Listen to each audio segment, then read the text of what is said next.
All right, welcome back. This is Florida. I'm Nate Briggs, and I'm here with Josh. Hey, Nate, Lovely. I am Josh Lovely. This is Florida. How you doing this week? Yo, I'm doing pretty good. You know, interesting week so far. It's only Tuesday. We got a big day today, Josh. We got some exciting stuff going on later. How's your weekend, though? I did a lot of Halloween decorating this weekend. We got the yard filled with ghouls, goblins, graves, ghosts, all the G words. How about you? I saw on Facebook you had a big trip this weekend. What was it? Yeah, so we went to SeaWorld on Saturday, and it was my son's third birthday on Sunday. Happy birthday. Yeah, little press turned 3 years old on Sunday, so we have SeaWorld passes, and we decided to not do a big birthday or this or that, and instead we just drove down to SeaWorld, spent the day there, and then we drove back. That was our day. How long have you had SeaWorld passes? So we get them pretty much every year. The thing is, as we don't buy the annual pass is a little bit more, and it doesn't have blackout dates and this and that or whatever. But the fun pass for Florida residents is killer. It's like $80 a person, and so just my wife and me have to buy them, and then our 7-year-old. The other two are free because they're still young. Even Press is free at 3. I think it's like under 4 or something. $80. They run from January 1st to December 31st. So if you buy it in November, you only get 2 months of it. So the key is to buy it in January and then make sure you're going. SeaWorld is by far the best. I don't care what anybody says. Really? I think Universal. I'm a Universal guy. That's because you're scared of roller coasters and you don't like to go on big grown-up rides. I'm a little bit scared of roller coasters. I'm also a huge Harry Potter fan. So I get my wand. I go down there. I cast spells. I got kicked out of a few spots. It says kids only last time. I don't care. I bet you. So on the same note, things we were up to this weekend, the Jacksonville Jaguars, we took a big L at home. We started the season 2-2. Bless America. People were getting excited. That's all it takes. A couple of wins in the city and the stadium gets packed. People start talking about the Jaguars. And here we go. We took a big L. Pretty devastating loss. It's tough to watch Trevor be so on for 2 games. And then you go up north to Philadelphia, and obviously the weather was just horrible, so that affected it. I think they should have focused on the run game more while they were up in Philly. They went up early, and so that was great. And they I don't know, they should have focused on that. But whatever. I'm just an armchair quarterback here. I'm not a pro. Not a pro, but you do have the hair of a pro. You and Trevor Lawrence, I mean, if he walked in right now, I'd be like, hey, Nate, nice hair today. Anyway. I need a mute button because my kids started school, and I'll just have to edit it out if I'm coughing because I definitely going to have to edit some coughing out. Keep that one in. That was a pro cough right there. Trying to get it. It got hot water to help clear it. So I got the sniffles too myself. If you can't hear it, I've got something. These kids, they this are time of year. Petri dishes. So what's going on, man? All right, what's going on in the market? We're both sick, man. We got to keep the heat on. We got to keep, it's only 85 degrees outside around here. That's what happens. And a lot of the news, a lot of the global news, we talk national, we talk local. Global news is energy costs across Europe are causing major issues. They're calling it a cost of living crisis, and they're dealing with inflation and high energy the same way we are. But they're seeing it a lot more. So in Jacksonville, we've seen an 8.5% increase month over month, 26.5 year over year for energy costs. So you're seeing that in your JEA bill, your Clay Electric bill. Yeah, Clay went up. I was listening to a podcast this morning, and they were talking about price of oil. The price of oil was $30 a barrel, and then once you shut down Keystone and you start focusing on Green New Deal stuff, it jumps up to 130, and that creates hyperinflation, and that makes people angry. But we're living in it now, so we got to deal with it. So how are we going to deal with this? So, you got to tighten the wallet. If you have to pay to keep your light bill on, you got to pay to keep the energy going, to keep your house cold. It's going to come from other areas, It's going to affect how much you're eating out, how often folks are going to SeaWorld, how much time and enjoyment you get with your family. So it is quite interesting, and oil tends to affect everything. And what people don't understand, like your kayak that's made of plastic, those are oils that go into there. So it affects literally how much stuff is plastic in this room. Anything that's a plastic is created by that oil. So, and they say, a lot of people go for an electric vehicle like a Tesla when you don't necessarily need one. Maybe your car is just fine, and that's going to hurt You think you're going green by getting a Tesla, but if you don't need a car, then you're just adding to that carbon footprint. And that is the reason that I bought a V8 Infinity. Have you seen the Teslas? I do like that V8 Infinity. You know, if it doesn't have 6.2 liters of American V8 muscle under hood, I'm not driving it. How do you even get your kids to school on a V6? It's 2 miles. That being said, while you're paying more for energy, and if you're renting, you may be paying more. It's up 11.9. Look, these stats right here that we have printed, up 11.9% year over year. And this is Jacksonville. This is local right here. Yeah, we're talking local Jacksonville. Median rent $16.23. That is the middle line. And if you're looking at a studio apartment, just a studio apartment, $1,200, $11.99 a month for a studio. A one bed. You just quoted a studio. A one bedroom, $1,506.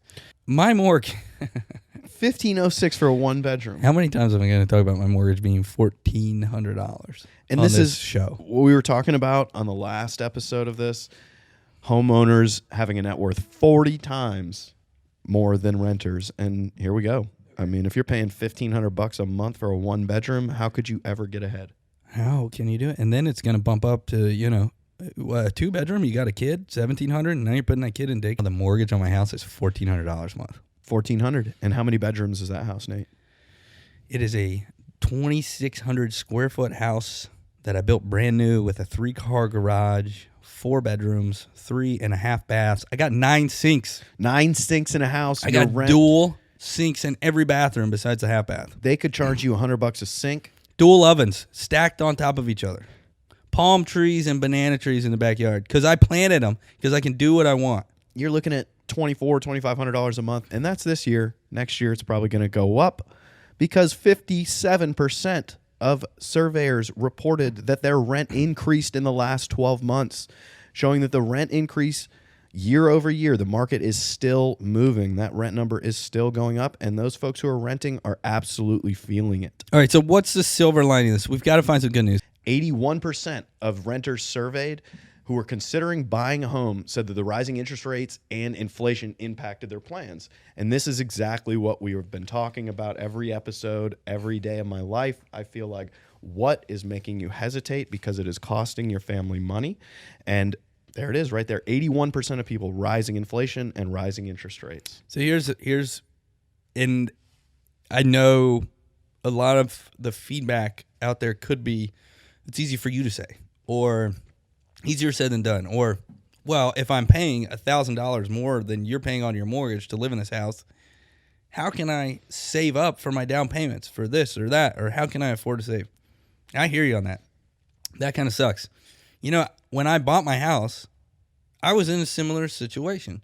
I had to do everything I could do. I looked for the avenues. I looked for the programs. I got, closing cost assistance from the sellers. Like, I just had to do what I had to do. You can do it. This is still land of opportunity. You can still live the American dream. You can still purchase that home. And remember, home ownership is not an entitlement. It is an accomplishment. So it takes work. I want to get into that article we're reading, Fannie Mae. One of the biggest complaints I hear about renters, their rent payment doesn't go towards their credit. Yeah, and your rent payment doesn't go towards your credit because it's not credit driven. So it's not a reoccurring debt, meaning you don't owe anybody that money. You can not pay it and they'll just evict you. There's nothing backing that. There's nothing guaranteeing that you're going to pay, and there's nothing guaranteeing that you're going to stay.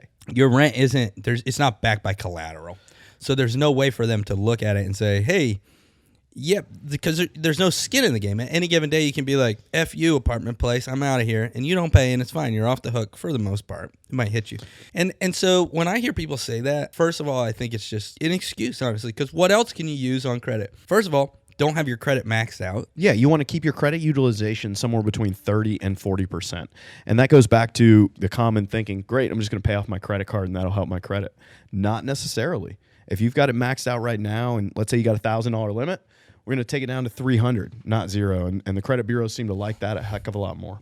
Get a credit card out there with a bit of a limit on it. You can pay your power bill with it. You can pay your electric, water, your city hookup stuff. You can. Those are things that you should have relatively an idea of what they are, and pay it off on the 28th of every month. Yeah, and you never want to pay late, no matter what, obviously. The first step to owning a home oftentimes is having a conversation with an expert, because you don't necessarily know what's going on with your credit. You don't have an opportunity to pull your own credit. You can't see your own trade lines. Talking to someone like me who has experience in this, I've seen more credit reports than I would have liked to at this point in my life, but that's what I do. I see it, I know how to fix it, and I want to help get your credit in a place where you can afford to go shopping with Nate. Now, you have the possibility that if people sit down with you, you can also put them on a program. Well, we call it a program, but yeah, you can put them on a path to basically a successful credit score to where they will, hey, pay this down, pay this up, or don't pay this one all the way off. Like you said earlier, get it to this level and continue to utilize it. And then what about a rapid rescore? Those? Yeah, rapid rescore is a thing. And that takes about 3 days. And that's going to be something that's like, hey, you are at a 625 right now. I can look into your credit and say, hey, if you pay this American Express card down by $500, I can do a rapid rescore, and your score is going to jump 15 points in the next 3 days. And that's through me and my company having a relationship with the credit bureaus and being able to reach out to them, which Credit Karma does not. None of those other ones have any sort of play with the actual credit bureaus. An analogy that I often use is when your car is making a noise, you take it to a mechanic, they pop the hood, they take a look and see what's going on. Pulling your credit is sort of like popping the hood. Sometimes somebody needs to take a look at it who knows what they're looking at.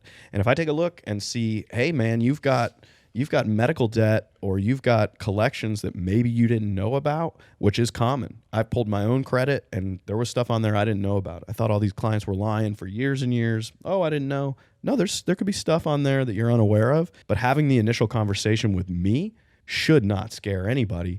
But for some reason, they get it in their mind that I'm going to talk to a mortgage banker and they're going to reject me and my parents are going to be ashamed of me and my kids don't want to look at me. No.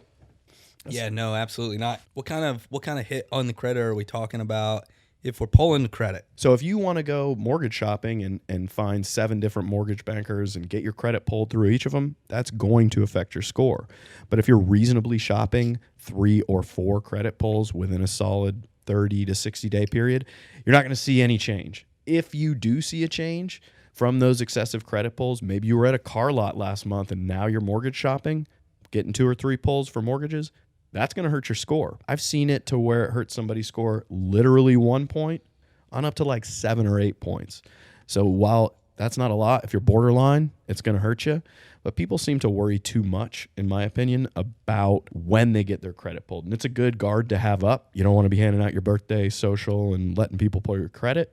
But the reason that you don't allow that is because one day it's going to be time to use your credit score and buy a house. We understand. Energy prices are up. Your rent is up. And you're trying to get your credit right. You got a lot of homework there. You got to work hard. Do what you got to do. You can crawl under the covers and you can cry about it, or you can wake up and you go to work.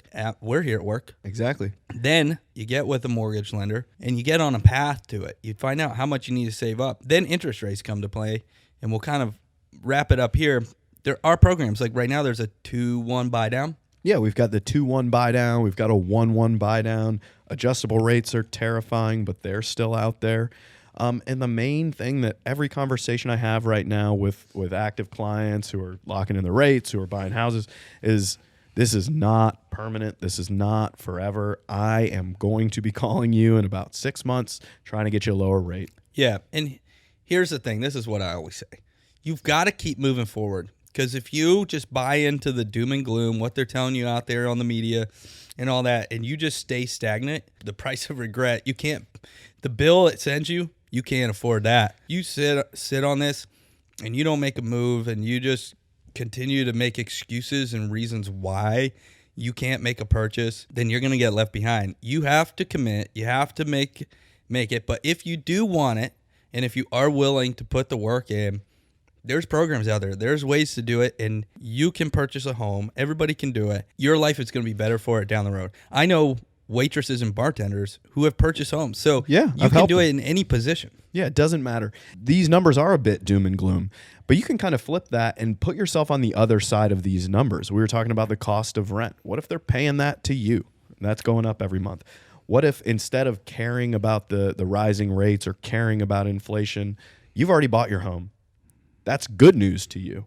When inflation goes up, that means your house is worth more, the house that you own.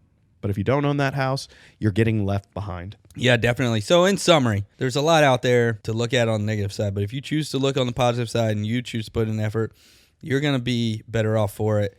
And 30 years down the road, instead of having regret, you're going to have a heart full of thankfulness that you decided to give yourself and possibly at that time your loved ones like the best life you possibly could. Positive vibes, positive vibes. Positive vibes. All right, Nate, we got This is Florida, has a lot coming up. We have an interview dropping soon with Amando over at Island Fresh Meals. Amato, dude, I'm sorry. Amato, if you're listening. You can edit it. I'm sorry. Nate, edit that out.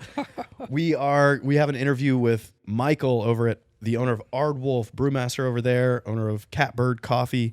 That's coming out soon. We've got a standalone episode on just buying down your rate that'll apply to anyone at any time.